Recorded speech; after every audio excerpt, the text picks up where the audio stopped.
A proposal for most departments at the QEH to open on a 24-hour basis. Barbadians told to change their garbage disposal habits. And in sports, defending champ Sailors Creek draws position number 10 for this year's Sandy Lane Gold Cup. Credible, balanced, committed. This is the CBC Evening News. Very good evening. I'm Lisa Broom with the CBC Evening News. In our top story tonight, there is a suggestion that more departments at the Queen Elizabeth Hospital open on a 24-hour basis. President of the Barbados Association of Medical Practitioners, Dr. Carlos Chase, says there's no reason this should not be the case in 2016.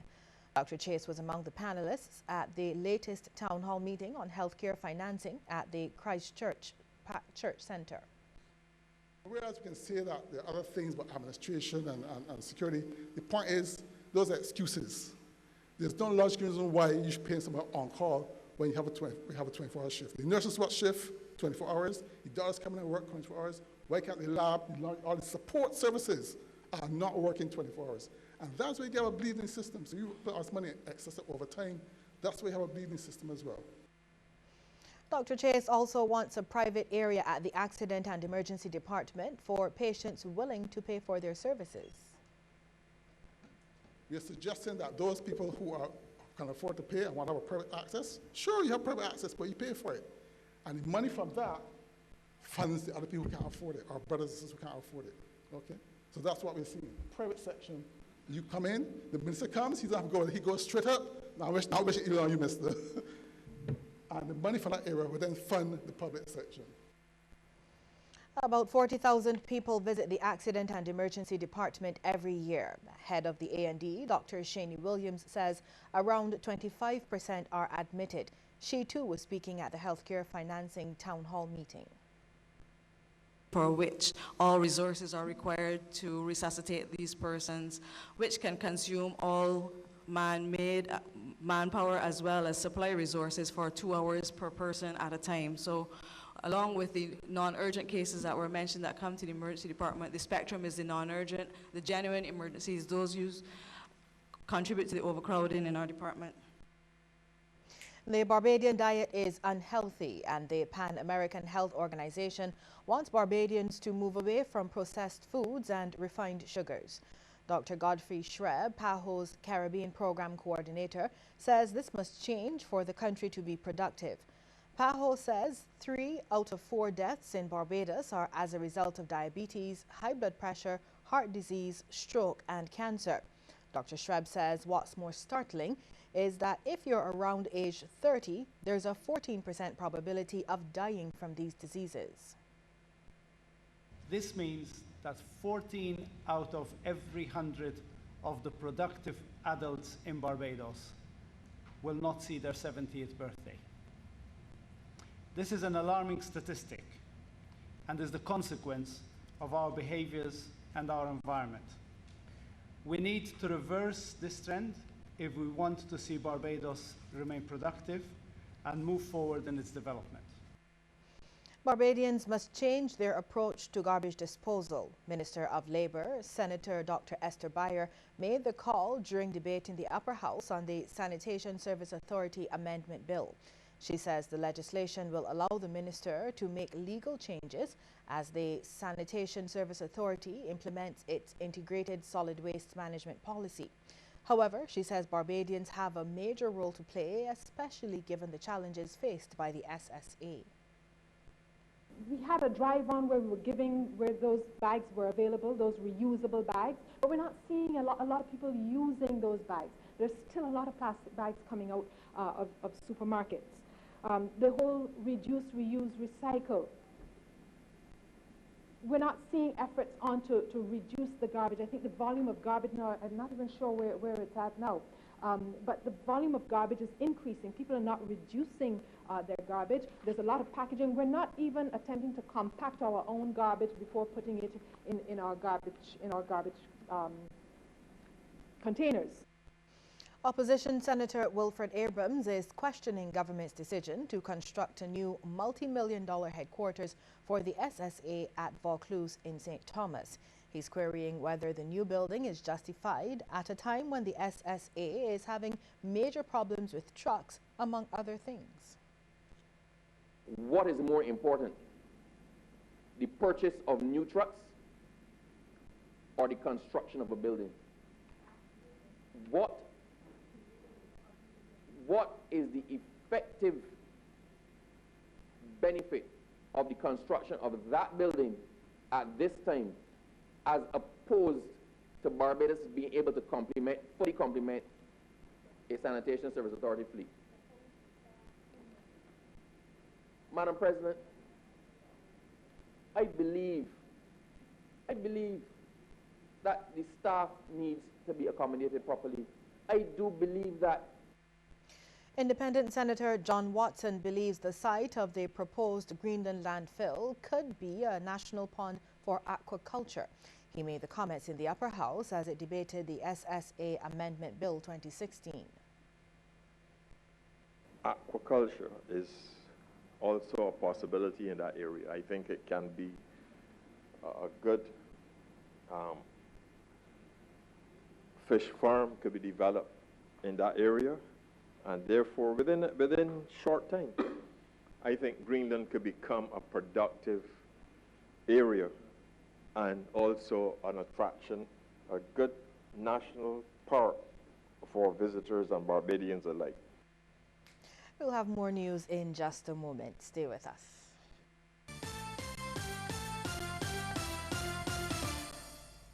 Good. I love your hair, your skin, so good looking, healthy. It must be the milk, Pine Hill milk.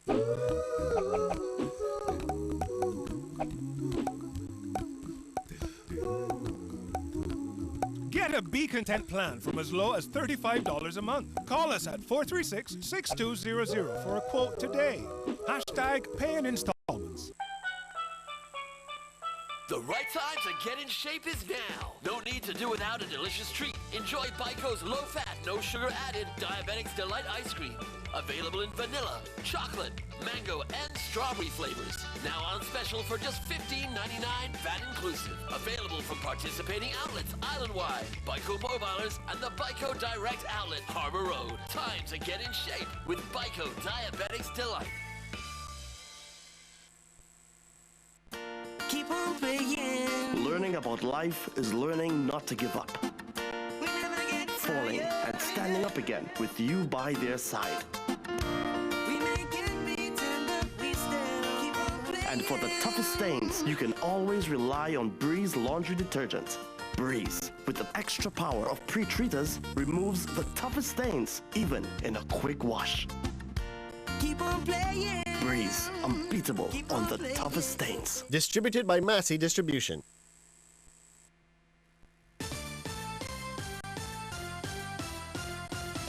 A warning to Barbadians to exercise greater care when burning bush and refuse around their homes.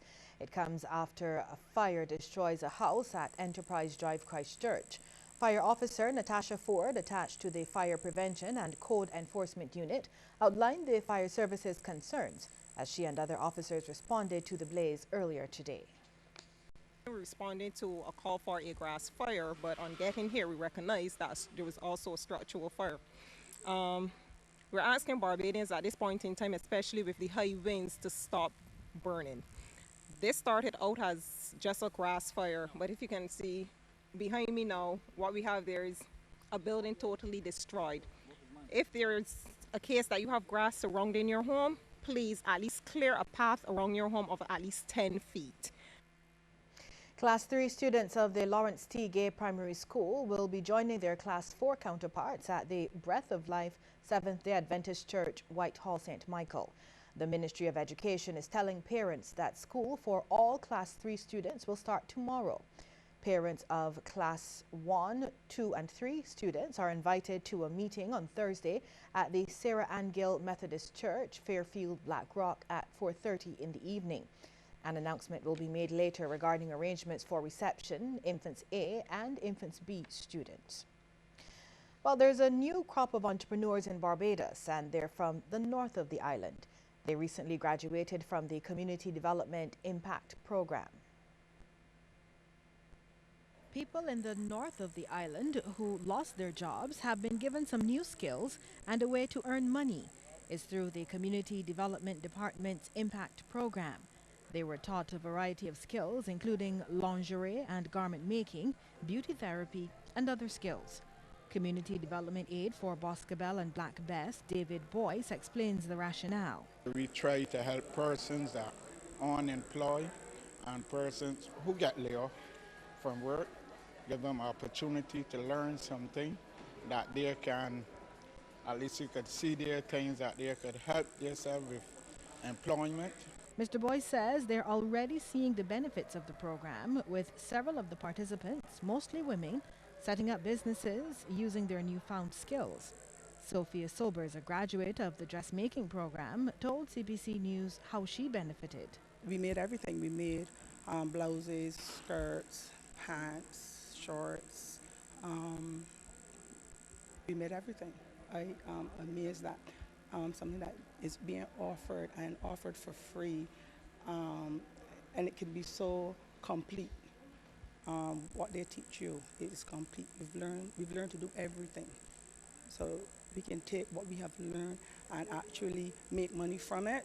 And Sharice Wood, the beauty therapy tutor, says it's a worthwhile experience. For ladies or boys coming out of school, beauty therapy it's a good thing to get into, especially as it's a free course, and you can learn a lot going from school and into the wider world. So you can be from as young as 16 or as old as in your 50s, but it is very good, and you learn a lot from it. 50 students graduated from the 12-week program.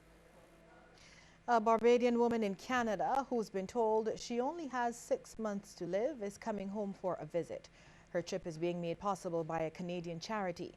Valda Allenby, who will be accompanied by her daughter, will be returning home in April.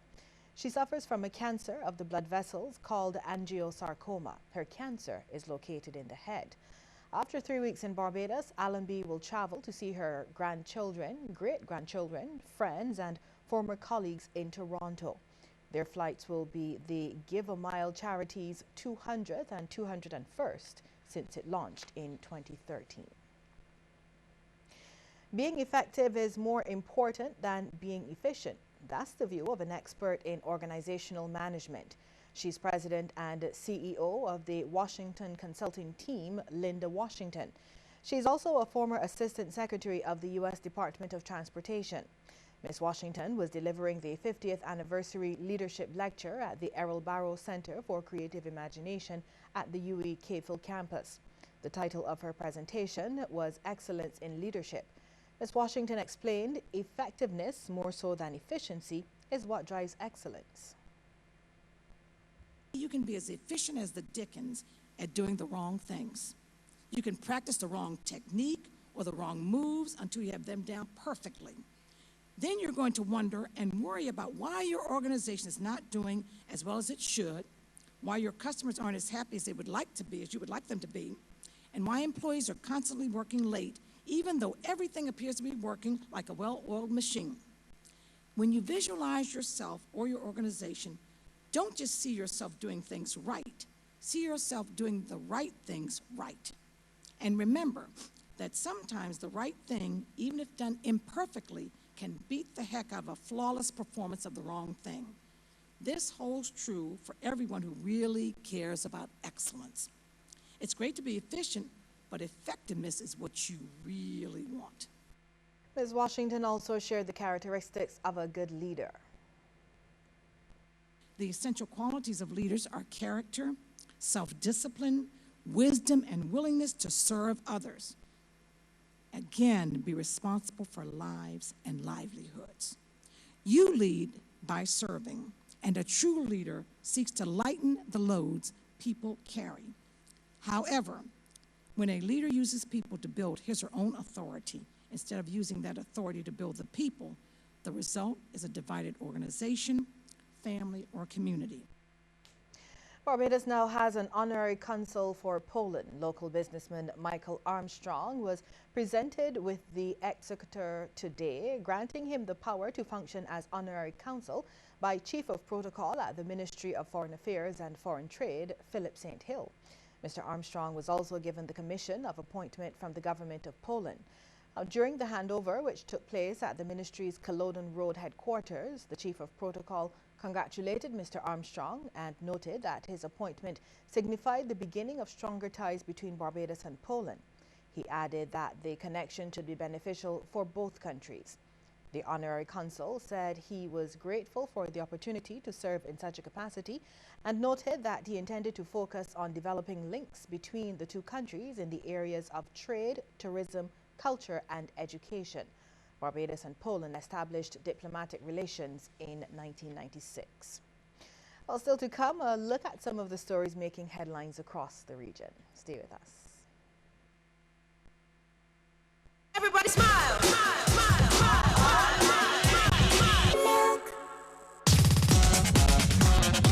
Show your teeth, why don't you? Milk, Pine Hill, milk. On behalf of the Barbados Horticultural Society, let me welcome all plant lovers to AgroFest 2016, which takes place February the 26th, 27th and the 28th.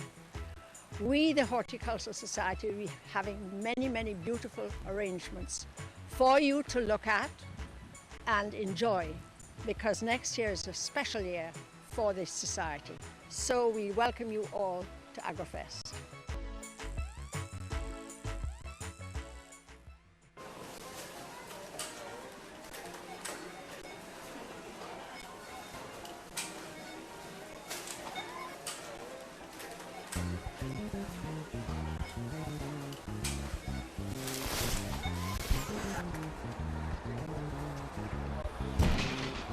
Why buy your TV where you buy your tuna? Shop at Quartz now for the best range in televisions. Quartz, bringing value home. Oh, and we deliver. This is where I learn. Courage is what I got from experience.